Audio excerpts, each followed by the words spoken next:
We're backstage at Constitution Hall in downtown D.C., and across from me, hot as hot, he is the man, NeYo. Welcome to the Voice of America. Thank you, sir. Happy to be here. It's great to have you here. First of all, congratulations on the Year of the Gentleman and all the success you're having. I'm happy, man. I'm happy. My music is not, I've said this a million times, my music is not something that I do, it's who I am. So for people to be, appreciating the music like that, it's like telling me you love me and meaning it, so. Well, people are telling you they love you. I mean, the sales numbers are there. I don't know how many top 5 hits you've had in the last couple of years, but man. I mean, Miss Independent's doing great, Mad's doing great. Everybody's loving the new album. Yeah, man. What inspired the new album?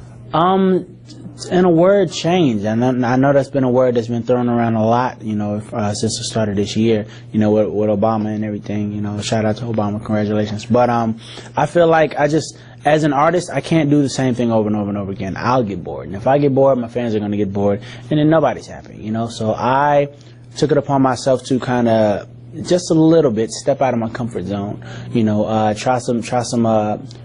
try a couple vibes from a couple different genres of music, like Closer, for example, which was the first single.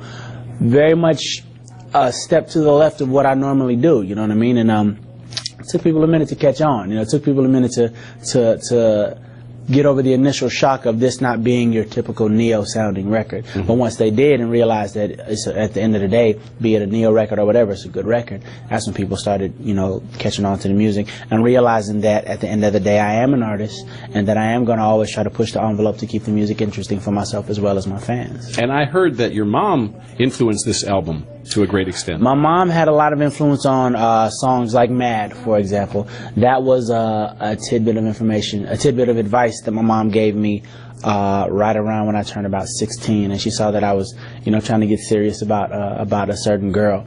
It was a reoccurring piece of advice too. She said, you never, ever want to let the sun set on an argument. For one, you don't want to start tomorrow with yesterday's drama on your back. That's no way to start the day. And for two, God forbid something happened and then the last thing you spoke to this person about was some silly argument. So you want to try your best to hash out any differences before the sunrise of the following day.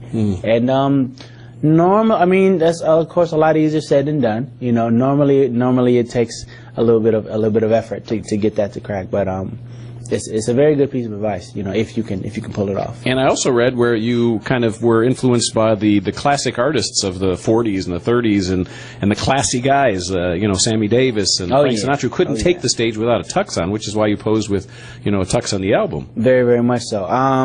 The thing about those guys is that it wasn't just when they were on stage. Those guys were dressed to the nines, 24 hours a day, 7 days a week, because that's what it was. That's what it meant to be. That's what it meant to be an entertainer back then. It wasn't a facade. It wasn't something you put on. Okay, I got to get on stage. Let me get dappered up. No, it was who you were. It was an effortless kind of cool that they had that you just don't see nowadays. You know what I mean? Like I don't know when it became cool to just like a slob, but I don't get it. I've never understood it, and to this day I don't understand it. So my mom, we were not rich by any means growing up, but we weren't like in just absolute poverty. We were somewhere just below middle class. And my mom's whole thing was, it doesn't matter that you don't have the newest pair of shoes or the newest pair of jeans. The ones that you do have, you keep them clean. That's what mattered. You know what I mean? So I just basically took those things and have applied them to my life pretty much my whole life. And You're the Gentleman is just me kind of putting a magnifying glass on something that's been there pretty much from the start. Respect for yourself, respect for other people, and get you a little further in life than going the other way. And for those that don't know, I guess your mom is Chinese. No. The Chinese on my dad's side of the family. Oh, it's on your dad's side of the family. Yeah, my mom is black and Indian, and my dad is black and I think about not half Chinese. I think he's like a third Chinese. All I got was the eyes. That's all I got from him. Yeah. Now, you talk about clothes and how important it is to look classy these days. You're launching a line of clothing. Did I hear right? We're in negotiations with some stuff right now. I think we may do a hat line first. I'm notorious for my hats. I'm rarely than ever seen without a hat. So I think that makes the most sense first.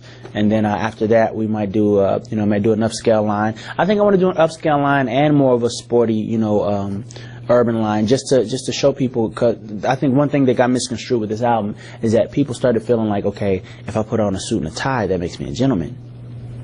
That's not how it works. You know what I mean? A gentleman is who you are. It's your persona. It's your swag is the word that's used today. It's your charisma. It's your personality, not your clothes. You know, dressing the part definitely holds some strength within the situation, but you can put a ribbon around a pig and it's still a pig at the end of the day, you know what I mean? So it's about who you are, not what you wear. Now, in addition to the music, the acting, you're scoring a film, Venice Beach, and you're also going to be acting in that. It'll be your third film appearing in the film. When's that due out? When do you think it'll be done? I'm not 100% sure. We had to push it back a little bit because another film opportunity came up, a movie by the name of Red Tails, and it's going to be directed by George Lucas. You know, famous for Star Wars, of course. So visually stunning already. It's about the Tuskegee Airmen, the movie. And to anybody that doesn't know, those were some of the first African American fighter pilots. So I'm going to do that first, right after this tour is over. And then after that movie wraps, then we start Venice Beach. You know, so I mean, a lot of stuff going on. Do you like one thing more than another? Are you enjoying the acting more than the music, or is the music your first love? You know what? I dig the acting, but it will never take the place of music. Never. Just the pace of what it is to be an actor and be on a movie set is just so much slower than music. It's something that takes some getting used to, and I don't think I'll ever just completely be there to where it's like, you know what, I'm done with the music. I don't think that'll ever happen. And you're also obviously an in-demand songwriter and producer, and your past credits include Celine Dion and Whitney Houston, and I guess right now you're working with Michael Jackson. Anything you can tell us about Michael's project? I can tell you that it's a bit of a slow process, I can tell you that. No disrespect to Michael Jackson, no disrespect to Michael Jackson's camp, his people, nothing like that. I just feel like they're really, really, really being careful, you know, because this is either going to be a great comeback or it's a really, really sad attempt at a comeback, you know. So we want the great comeback. So with that being said, they're dragging their feet a little bit. They're taking their time, making sure that they get the absolute right song, and I can't argue with that. I can't argue with that because if it were me, I'd probably do it the same way. So so Mr. Jackson, let me know. Give me a call. Let's make this. Let's keep the ball rolling here. So at this point, you don't know how many songs he's going to use that you wrote, or what exactly he's doing? No clue. I don't know what he's using. I don't know. Sorry about that. I don't know what he's keeping. All I know as of right now is that he likes what I do. And currently our relationship is I'll submit anywhere from 3 to 5 songs at a time. He'll call me and tell me which ones he likes, which ones he doesn't like, what he likes about this one, what he doesn't like about that one, and then ask for more. And that's pretty much what it's been from the start of this relationship. Now everybody likes what you've got. Everybody likes what you're doing. I mean, I heard you're going to work with Usher on a new album. I heard you're going to work with Lionel Richie on a new album. Michael Bolton on a new album. Yeah, man. It's a blessing, man. I kind of try to pride myself on my diversity. Like, I feel like I have the capacity to write a song for Michael Bolton and then turn around and write a song for an Usher. Like, I feel like I can do it. I want to, by the time my time on this planet is done, I want to have written a song for every genre of music that there is. That's a long-term goal of mine. So, we'll see what happens. Well, if you weren't doing music, what do you think you'd be doing? Ooh, that is a good question. I don't know. Well, the music, the music allowed me to venture out into other aspects of entertainment that I enjoy. Like, for example, I have a cartoon that I just put together with Cartoon Network, and we're finishing up negotiations on that. I've been drawing and painting pretty much as long as I've been singing, so it would definitely be something artistic. I just don't know exactly what. I've gotten into script writing and things like that, so I don't know. There's a few avenues that I could have went down. But well, you're gonna take the Grammys home, and then of course we're gonna have the Oscars. That's next. We'll see. Now everybody's coming to you for help. Everybody's asking you to be involved with their records, their songs. Who do you want to work with? Who would if NeYo's wish list? My wish list is it's like a mile long. There's a lot of people that I have not worked with. At the top of the list would have to be Prince.